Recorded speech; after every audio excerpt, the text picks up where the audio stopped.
Gino, if you can start with an opening statement, and then we'll go into questions. Yeah, let me welcome everybody here. Appreciate you coming out. It's always an exciting time. It's an exciting time for us. It's an exciting time for college baseball as we get close to opening day. You know, since last season, our guys have been going at it pretty good. When the season ended, most of our guys go off and play summer ball. And we bring in the freshmen, the incoming class, early in the summertime, and they're going at it pretty good there for about 5 weeks in Summer B and getting 6 credits under their belt and working out with our strength coach and kind of getting into it and getting ready. And then we've gone all fall. We've been back for about a month now before the season starts. And I think we're tired of beating up on each other and playing each other. We didn't get a chance to play in the fall. The one game we were going to play against FAU got rained out, so we never did even get to play that outside competition. So we've scrimmaged a lot. We've inter-squatted a lot. The alumni game the other night was really a kind of a nice setting. Certainly, we had over 60 players, former players back, which was just incredible. The support we get from our former players is pretty similar to the football program. That's how I kind of can explain it. It's a lot of guys that care a lot about this program that have played here, and fortunately for me, I'm one of those guys, and I know everybody that's here, which is really nice to see them come out. And our players really enjoyed it. A lot of our guys looked up to some of these guys they played against the other night. And it's just a special night, but also just getting a chance to play somebody outside of yourself. But now it's time, it's official, it's here. It's what we've all been waiting for a long time. Come Friday, we open up with Towson. And I know our players are looking forward to it as well as our coaches. We'll open it up for questions. Can you walk us through sort of your starting rotation, the plans for the first weekend? Yeah, so we have a 4-game series this weekend, playing a doubleheader on Saturday. Our rotation will be Alejandro Rosario's our number 1. Our number 2 is Carson Palmquist. Our number 3 is Jake Garland. And our number 4 is Alex McFarland. We have not decided who's going to throw the 2 and 3 game, which is a 2 and 7 o'clock game scheduled for. We're not sure exactly who, but that's the order of our rotation. And so that's what we're going with. I guess Carson can't also close the games, huh? Nope. He's a starter right now, and we hope he stays that way. I told the guys, you know, come opening day, the lineup never stays the same. It always changes. In a perfect world, you'd love it to stay the same and you didn't have to change or move anything. But, you know, it's always going to do that. But you hope, I told the staff when we talked to the pitchers and announced to them after Sunday, I'd rather not have to mess with this. You know, in the past, our program has always been very consistent, which we weren't last year, because we had a consistent rotation. And for the most part, lineup, but especially the starters and the bullpen, the back end of the bullpen. The middle part can always change, but you know, last year we bounced around with so many different rotations, and we could never get consistent with that. And so, you know, I told the guys, I hope it stays this way the rest of the year. That means they're doing their job. You know, a couple of weeks ago you said that pitching would be the strong point. Yeah. Do you feel even more comfortable naming those guys, like you said, would be comfortable sticking with that rotation? Yeah, I do. You know, you got veteran guys, and that's another thing too. We have talent on the mound, but it's some experience. And even though Alejandro being is only a second-year guy in college baseball, that's big. And he pitched a lot for us last year. And so him along with Carson, albeit a new role for Carson with us.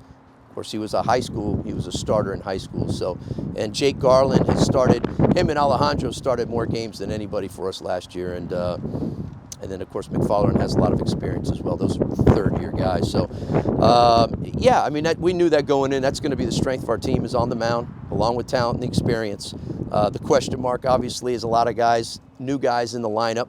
And that's the other thing, too, that's hard. We're scrimmaging against ourselves, and the pitchers have had the upper hand for the most part, as they should. I mean, again, that's our strength.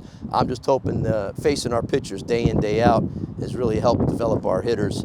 And but we just got so many guys that are going to be new in the lineup.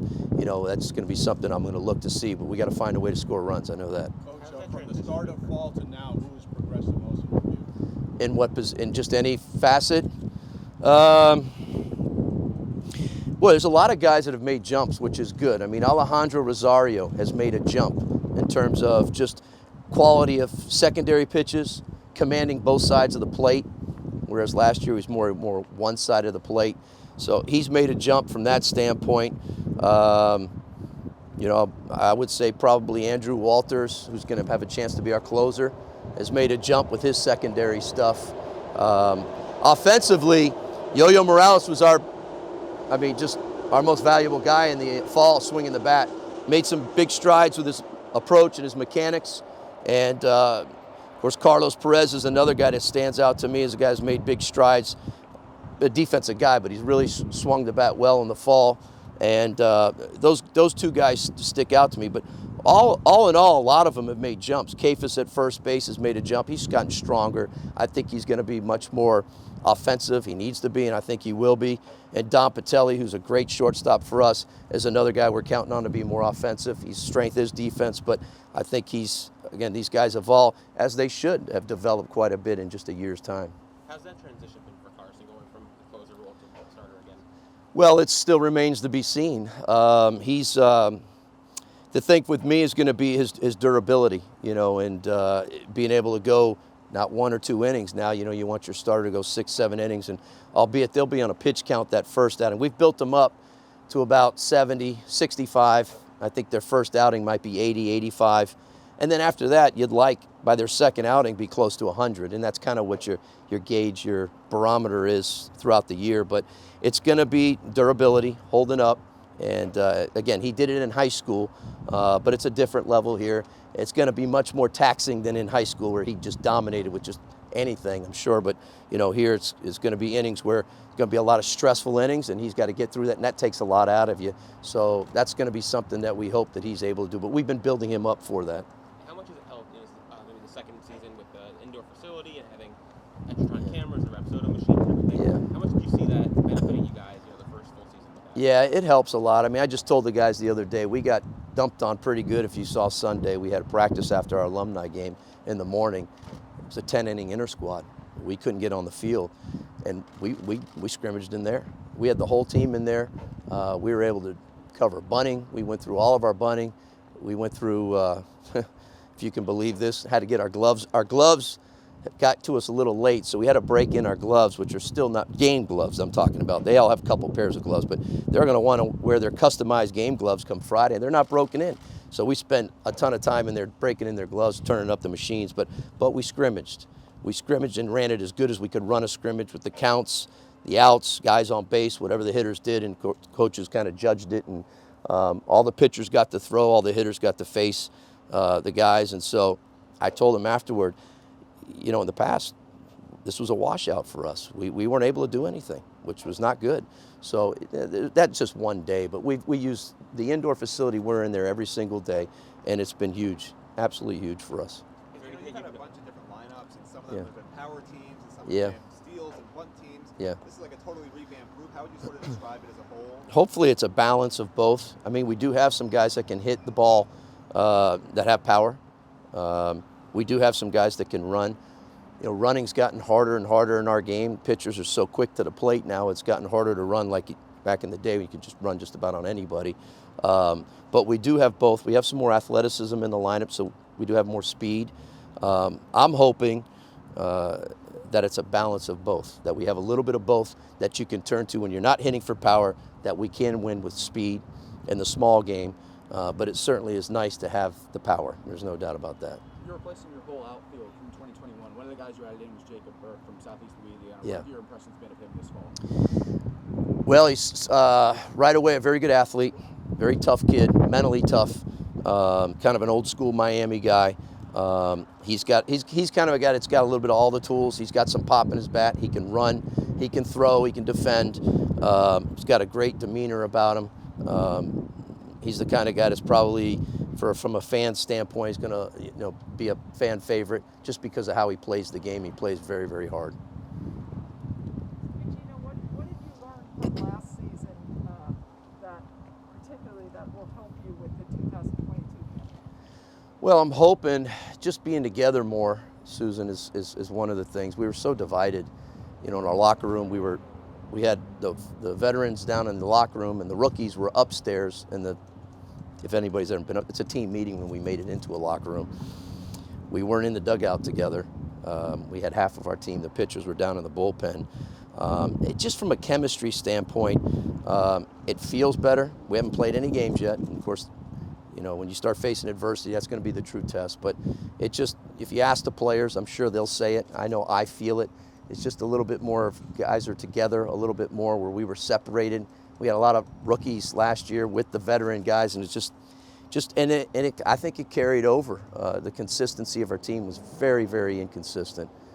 We played really well certain times of the season, and we played really bad at other times of the season, and we can't have that. If we're going to be a good team, we got to be consistent. That division that you speak of, was that because of logistics or also personality?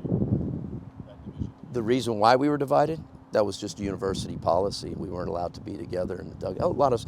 And we weren't the only school, but I was noticing as time went on, and I asked, you know, most of the teams were in the locker room together, and we certainly could see they were in the dugouts together. So that was just a policy from the university that we were still following some guidelines there.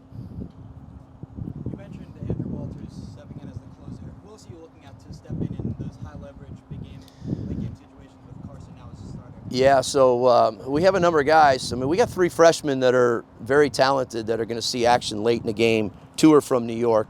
Gage Zeal, right-hander, and Rafe Schlesinger is a left-hander, and then Carson Ligon from Sarasota.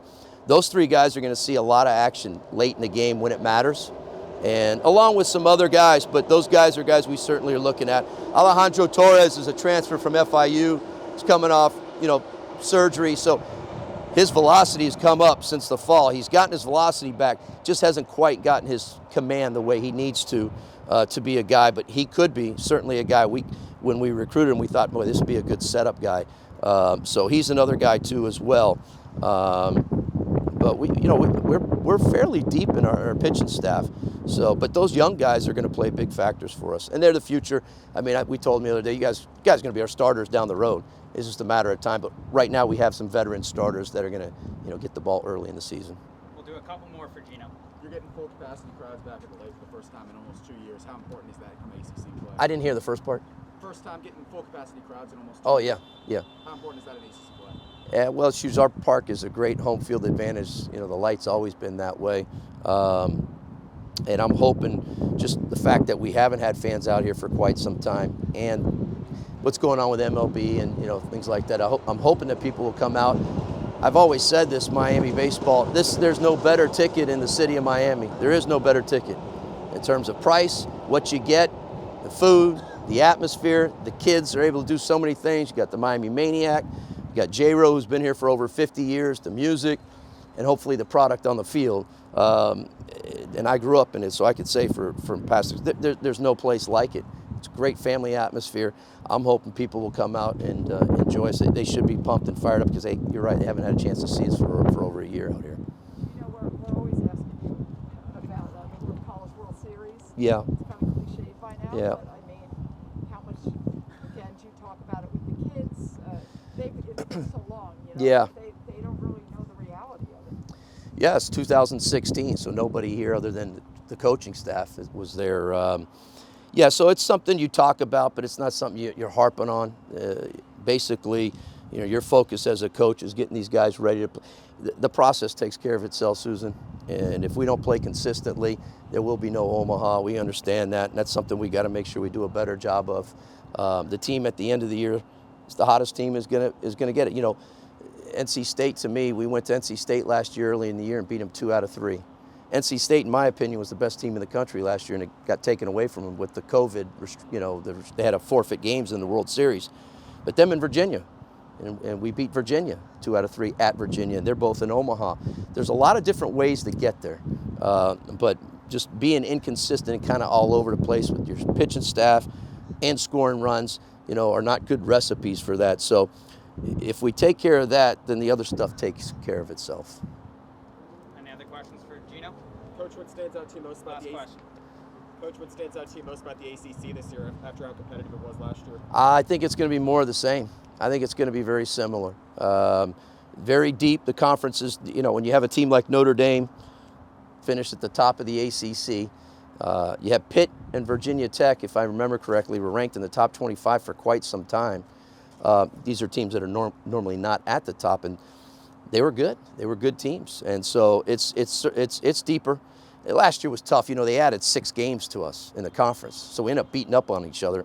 They took away 6, so we went from 56 to 50, and then they added 6 ACC games, 2 series. So, you know, you're basically playing an ACC opponent, and for us and Florida, almost every single weekend, except for I think 1 weekend. So, you know, it's nice to go back to a 30-game ACC schedule and not 36, and have the extra 6 games too as well. So, you know, looking forward to it. But it's, you know, the ACC conference is very, very competitive, and I think it'll be more of the same this year.